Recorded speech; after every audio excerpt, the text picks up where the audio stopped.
27、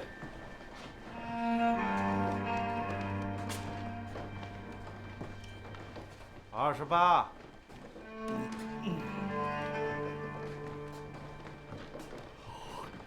哎，老哥，我看你最近状态不错呀。29。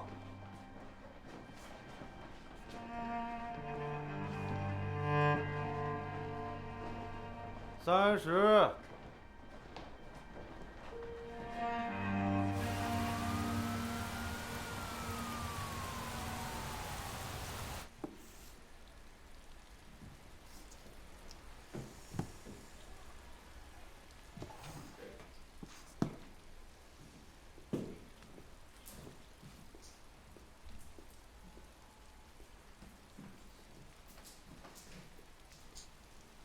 被害人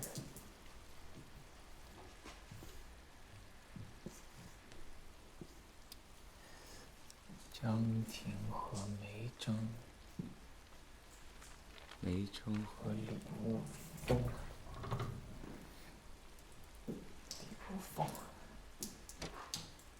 李峰和周丽，被害人。哎，方副检校长，干嘛呢？还在分析中。行，那你画吧，我看看。啊。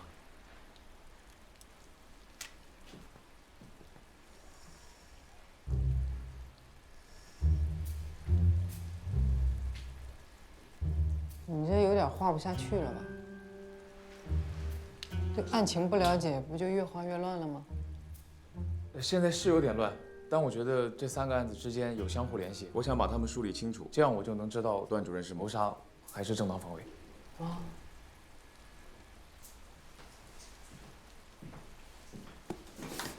那我来吧。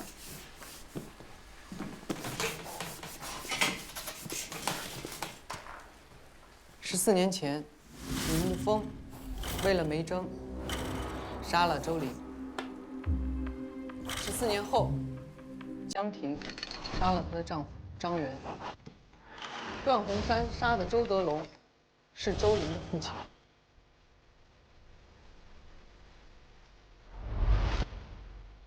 看明白了吗？看明白了。那你来。周德龙憎恨杀害了他儿子的李牧风和梅桢，并且潜伏在段主任家隔壁。14年前，江婷作证，李牧风和梅桢之间有情感纠葛，但是在14年后，江婷杀害张元，被他陷害过的梅桢却出面替他做了证。2个案子的主办检察官都是段鸿山，所以这上面的每一个人都和14年前那个案子有关系。不对。所以，只和一个人有关系。段鸿山。方副检校长，你为什么总觉得段主任是幕后黑手啊？我什么时候说他是幕后黑手了？您不就是这意思吗？我什么意思呀？您不就是怀疑段主任吗？我怀疑段主任怎么了？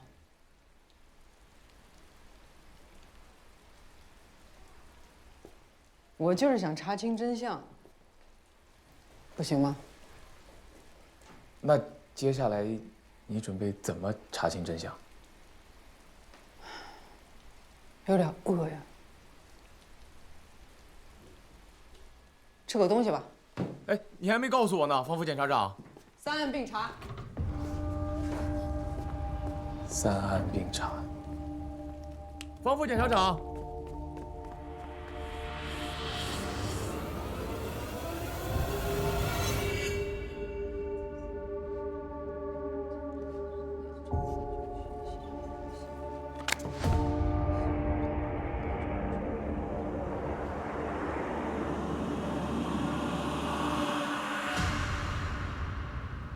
这次主要还是想问一问你14年前发生的事儿。你们检察院不都有卷宗吗？是，卷宗是卷宗，但我想听你亲口说一说。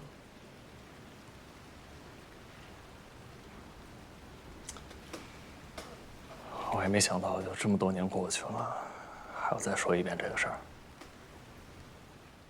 高考结束那年，我时不时的会往图书馆跑，借些书看。案发当天，我路过阅览室的时候，就听见里面有人喊救命。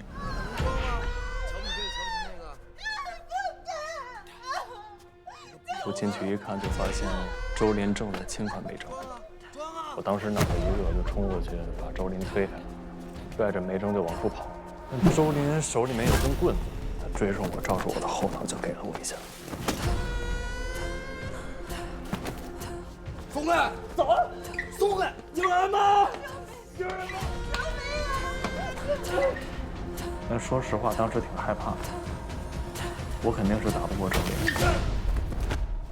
我倒地以后呢，他就不停地殴打我。别打了，别！有人吗？有人吗？别打了，别打了，别打了！有人吗？在我被殴打的过程中，有一把刀掉了下来。我当时很害怕，所以就抢先夺刀。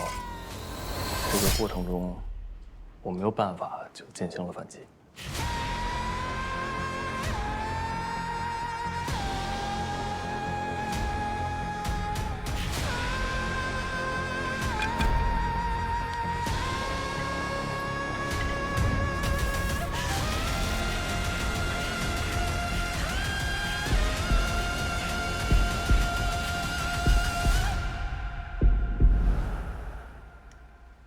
周林殴打你的时候，你跟梅珍没有呼救过吗？我们当然呼救了，但假期图书馆人本身就少，那天又下雨，有可能是命吧。反正案发现场就是没有一个人，一个证人都没有。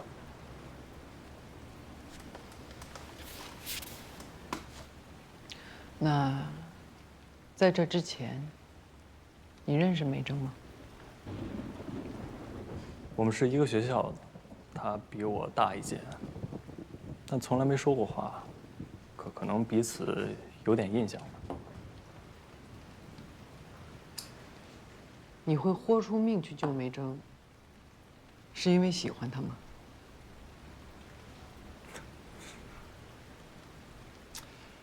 这个问题是4年前他没问过，但救一个人不需要以喜欢为前提吧？所以就是刚好经过，正好看到，然后见义勇为。如果真的算是见义勇为，我就不会被判刑了。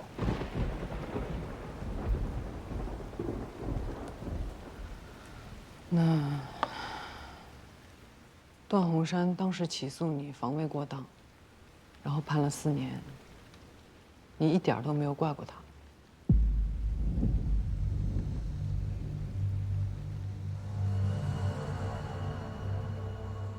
怪，肯定是怪我。我当然希望自己是无罪的，但最后这个结果吧，也可以接受。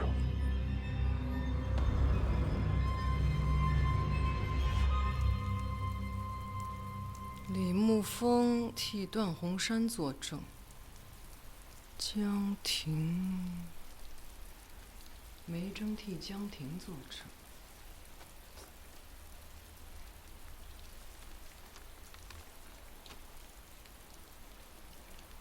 大学放假了，我想回学校看看。大学放假了，我想回学校看看。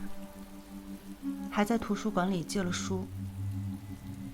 我在3中读书的时候就很喜欢去图书馆。那天，阿姨，阿姨，阿姨，阿姨，还一下书，阿姨，阿姨。哦。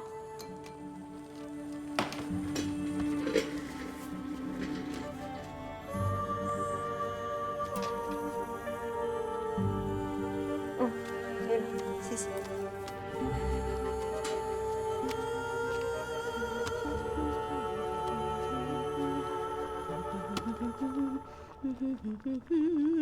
那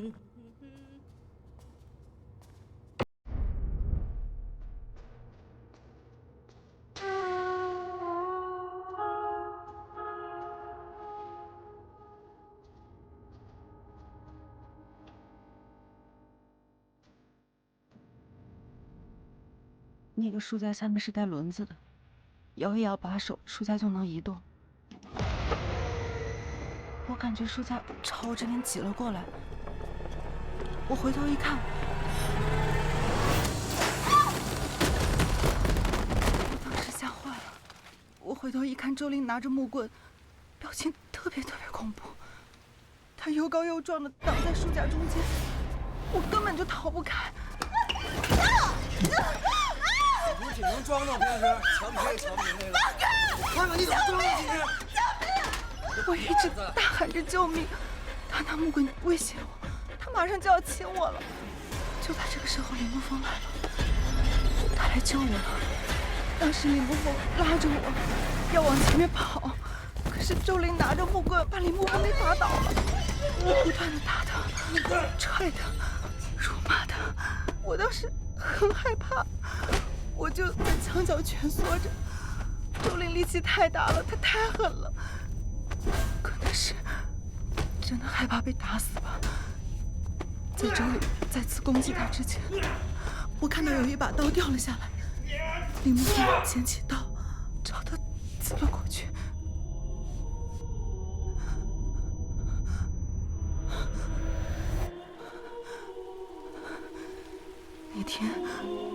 那天实在太乱了，我能记得的就是这些。方副检察长，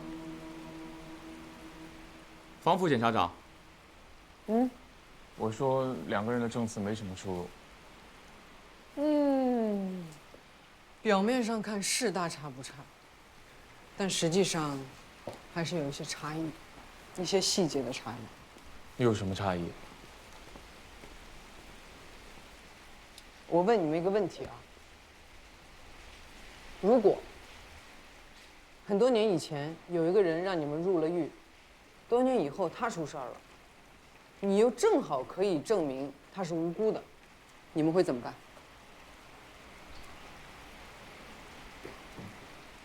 哎呀，说说嘛，你说。你又不敢说，你小丁怎么办？如果他真的害了我，我可能会选择保持沉默。方副检察长，我认为啊，李沐风为段洪山作证，和梅珍为江婷作证其实是一样的。如果梅珍不知道江婷曾经诬陷过他的名誉，帮他作证，很可能是出于同情。同样的道理，14年前，如果李沐风是为了感谢段洪山做了从轻处理，那么他很有可能会为了帮助段洪山做了伪证。所以现在所有的关键就是我们要知道，14年前李沐风对段洪山到底是感激还是恨，对吧？那他对他感激还是恨？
开门。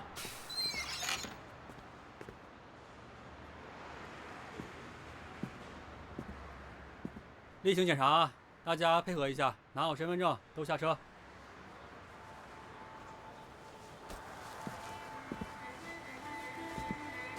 这查什么呀？你不知道吗？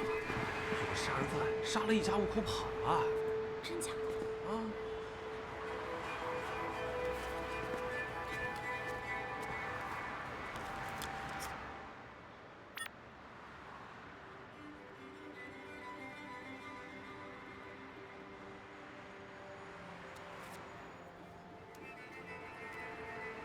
过来一下。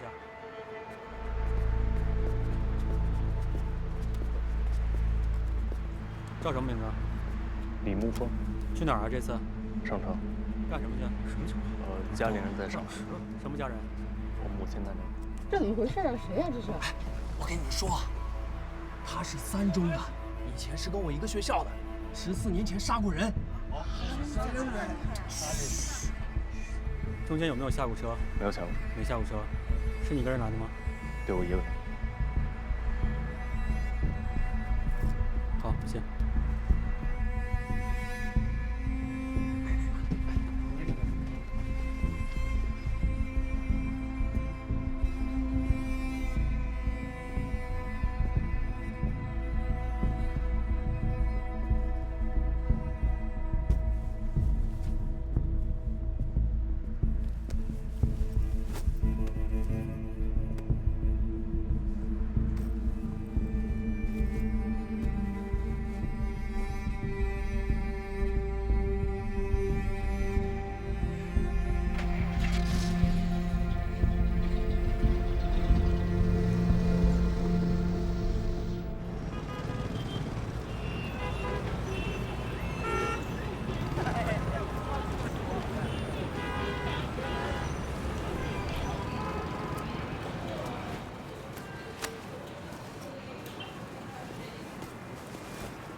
赞美。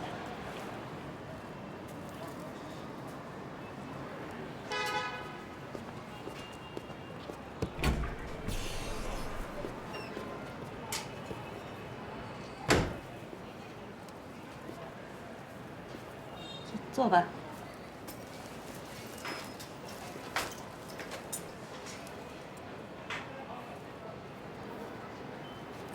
这花瓶用了。他觉着式样好，好看又结实。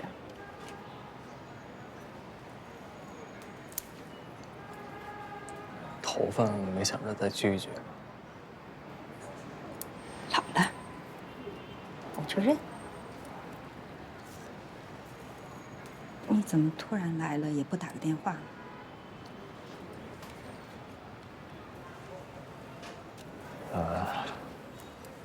我要参加一个比赛，我在美术馆有我的展出，我想着离这儿近，有空的话你可以带他们来看看。店里忙的，哪有空啊？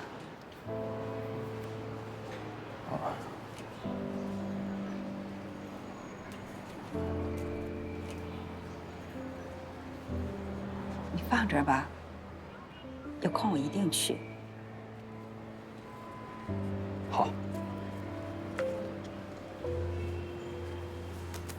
这是门票。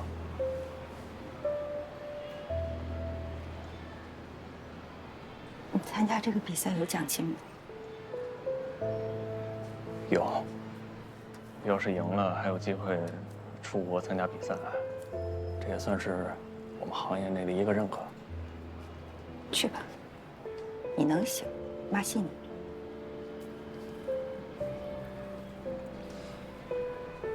我小时候您对我说，你努力一定会有结果的。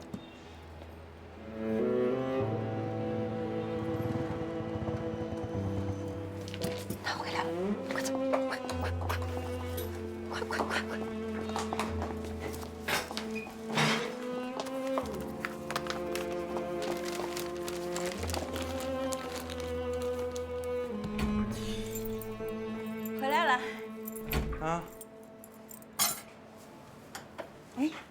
小升初的事儿，你打听怎么样了？说是下礼拜开始，有好几所学校就能报特长生了。咱们小宝这个英语不是还不错吗？我觉得实验中学的英语特长班就不错。挺好的呀，那就去试一试。问题是，你那个儿子，他怎么了？就他案底的那个事儿啊，会不会影响咱们小宝上学啊？我之前去派出所问过，说是除非报考国家机关政审有点问题，其他应该都没什么事儿。什么叫其他应该都没什么事儿啊？万一小宝将来就要报考国家机关呢？咱们这不是相当于把他的未来扼杀在摇篮里了吗？对不起啊。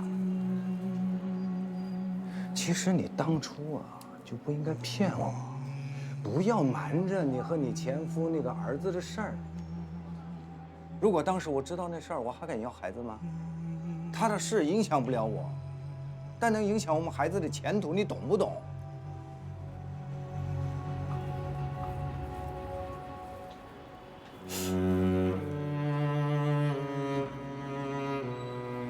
算我没说啊。都叫什么事儿啊？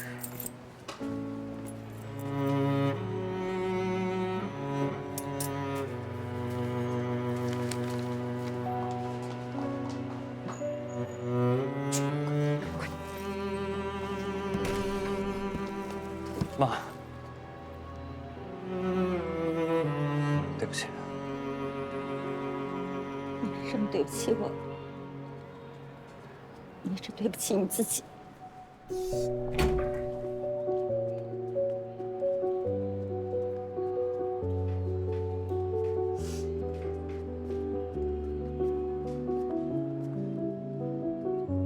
清晨微风吹散翻涌，窗台之外是悬崖的等候。全体坐下。法警代被告人李木峰退庭还押。命运的推板，听不出来感受，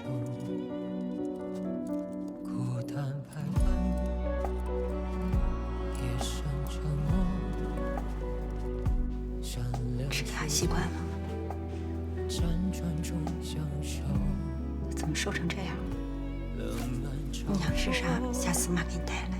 身份如漩涡，像太遗憾，缺什么？却依然温热。无论伤人，幻想难眠，微笑中释然，漂泊间依然。命运的光，我现在过得还行，不用担心。你放心。是温暖的灵魂。我日落之前，我看清答案。在这片风里，我们安然。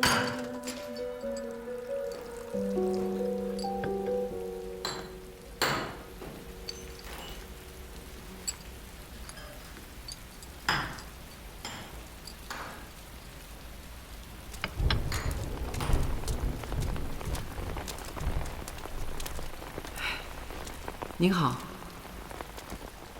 您好，有什么事？您徒弟在吗？他在做玻璃，希望你暂时不要打扰他。我不找他，我找您。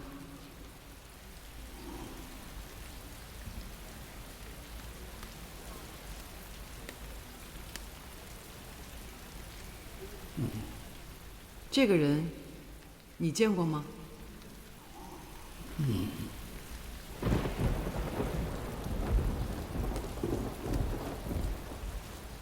大概半年前，他来过这里，还打碎了您的一个玻璃作品。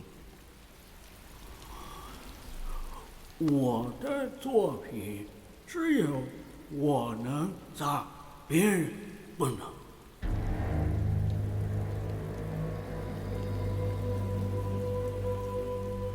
有说要杀了我，要杀了段主任和梅正。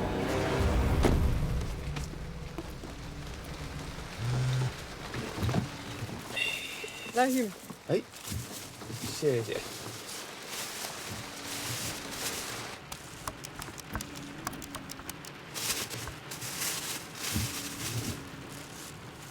这玉米是挺好吃的啊，以前都没发现，回去就把它吃了。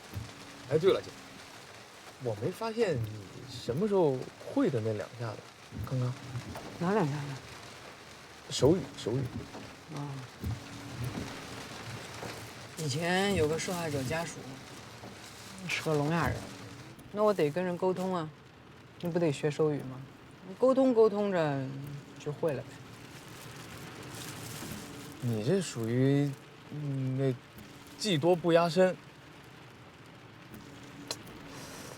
发现你今天嘴有点甜啊。没有，我是真的觉得我应该向你好好学习。啊，你好好学着点吧。行。哎呀，李沐风肯定也没有想到你还会手语，还能抓住时间和他师傅确认。他现在算做伪证了，咱们要不要去把他带回检察院呀？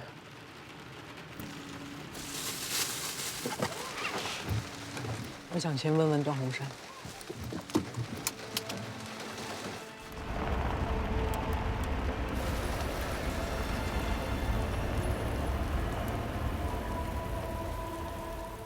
你在我心里一直是一个很优秀的检察官。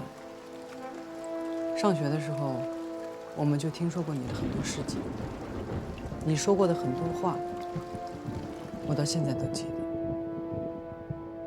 我记得我们老师说过，说只要你经手的案子，无论是受害人，还是嫌疑人家属，都能处理得很妥当，都尽量求到尽善尽美，不再上诉。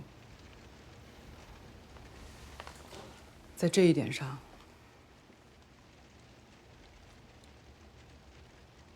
你是我敬佩的人。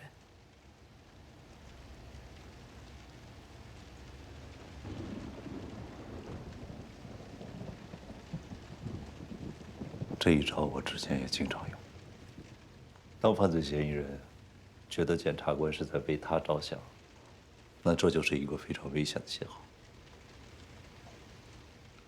在这里，嫌疑人除了可以会见自己的辩护律师，真正能说上话的人，也就只有检察官了。随着时间越来越长，他会对检察官越来越信赖，越来越依赖，说什么都信，说什么都听。再到后来，就会变成一个自动翻手机，不论你问什么，我都会答。对吧？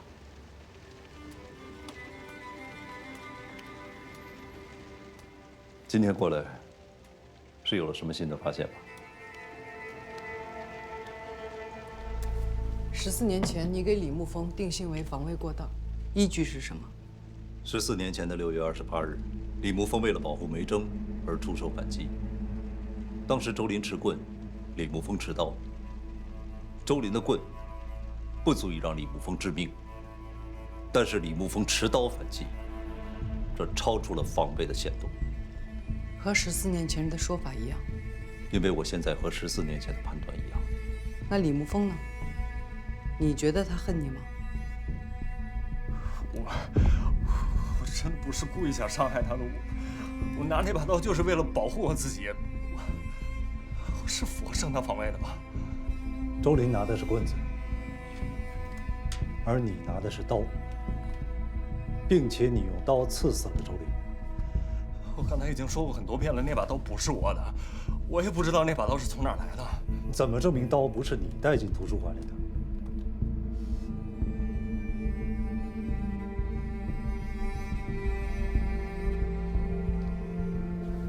发成。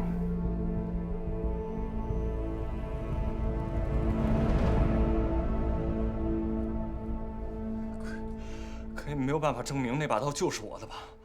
我们会去查明刀的来源，但是，当时那把刀已经在你的手里了。你完全有机会持刀护卫，但是你并没有选择这样去做，而是选择了持刀伤人，这已经超出了防卫的限度。我在反击之前，他一直在打我，我真没有办法了。我害怕他把我手里面拿的刀再夺下来，他如果再反击的话，我该怎么办呢？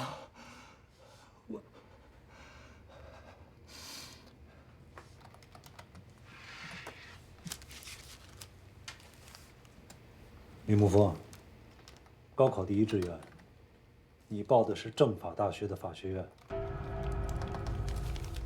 我们也去过你的家里，在你的书房里边，有很多和司考相关的书籍。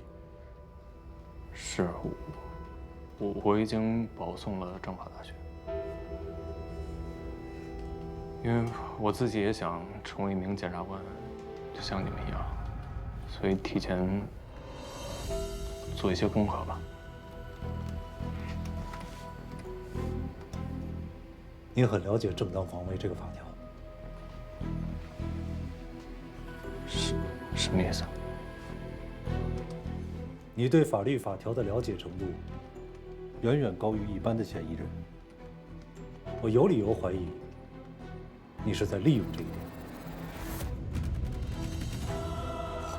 我怎么可能会利用这个法条呢？就是因为对法律有理解，我才很清楚正当防卫在司法实践上的难度。我怎么可能会利用它呢？好，你们说我懂得多也可以，可在我的理解，我所有的行为都符合正当防卫的条件。这个问题你应该去问他。他已经用行动回答了。他过来作证，他说周德龙一直纠缠他，还扬言要杀了你们。当然，这是个伪证，一个一戳就破的谎言。你觉得他为什么要做一个表面上对你有利的伪证，然后马上被戳穿，让你更被动？你认为他为什么？因为从始至终他就认为自己是正当防卫，他认为你毁了他的一生。这是李沐风的回答，用行动的回答。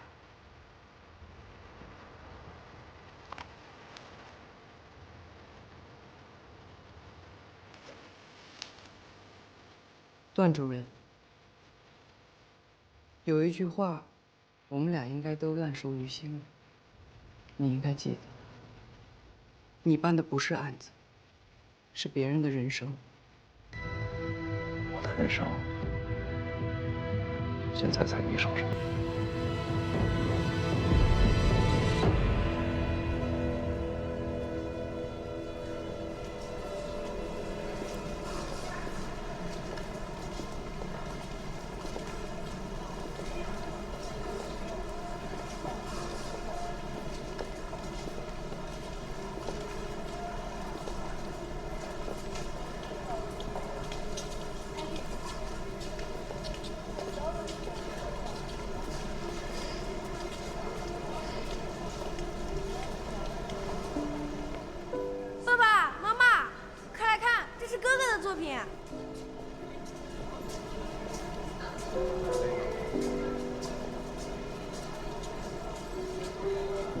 哎，这个9号作品立意不错啊，管中窥豹，君子报国，有点意思。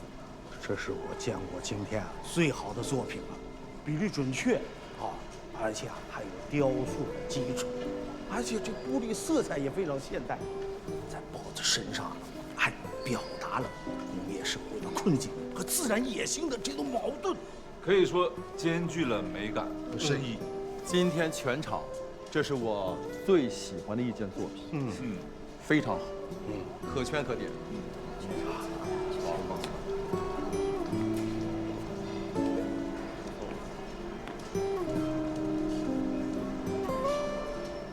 紧张吗？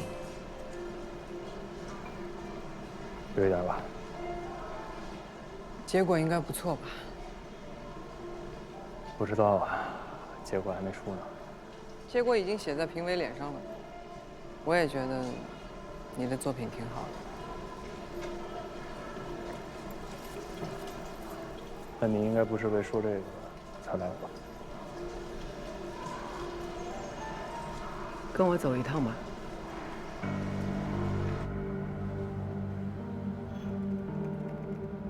你说周德龙半年前去你店里威胁过你？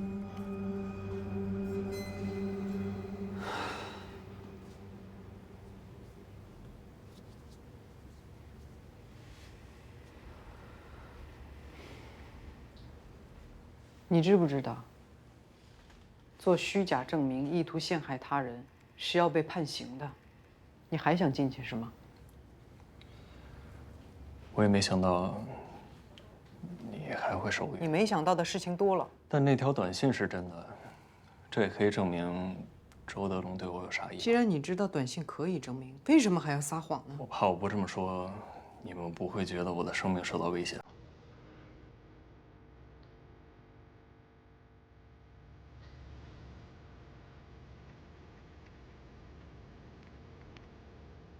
我没想到，这14年，你不仅精通了法律，还精通人心啊！当年我的案子，即便是被殴打，即便是现场出现了刀具，可最终的认定也是我的生命没有受到威胁。人们总会低估其他人受到的危险，我只是希望你们能证实我。这是你做伪证的理由吗？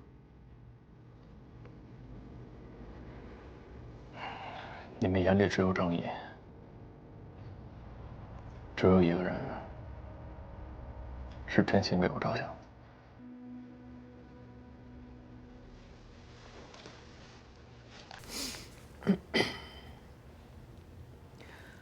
段鸿山去找过你了。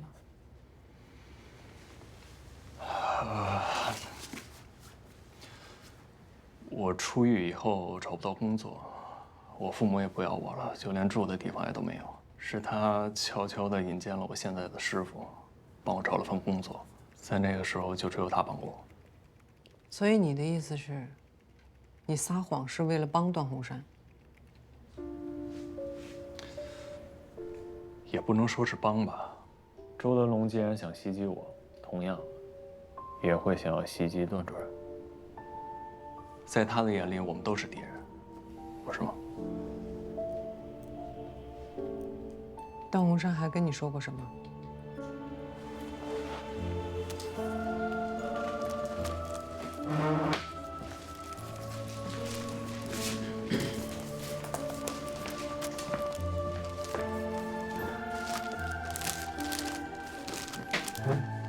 如果还能检验的话，上面应该会有段主任的指纹。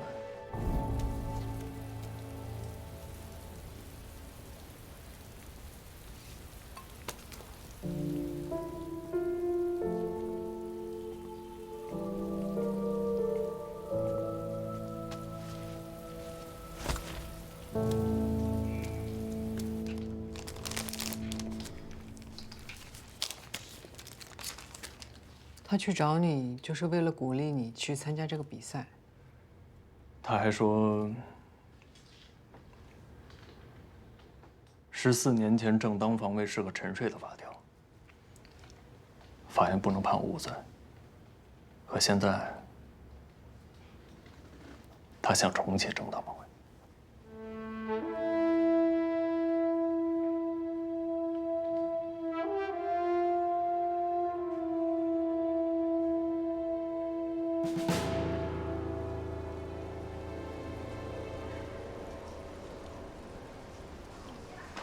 如果要这么看啊，这件作品啊，让我说也没什么了不起。如果是普通人想的点子，那确实巧妙。借用牢笼的意象，映射的却是自己坐牢的真实经历，这一点高级感全没了。平庸，甚至是非常的低级。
知道如何安慰，但陪伴或许有用。只愿此刻风和世界能带走你的迷雾，我依然在你左右，像星光守着夜空。曾想靠近，怕太过用力，让你更难平静，不去打扰你的沉默，只静静守候。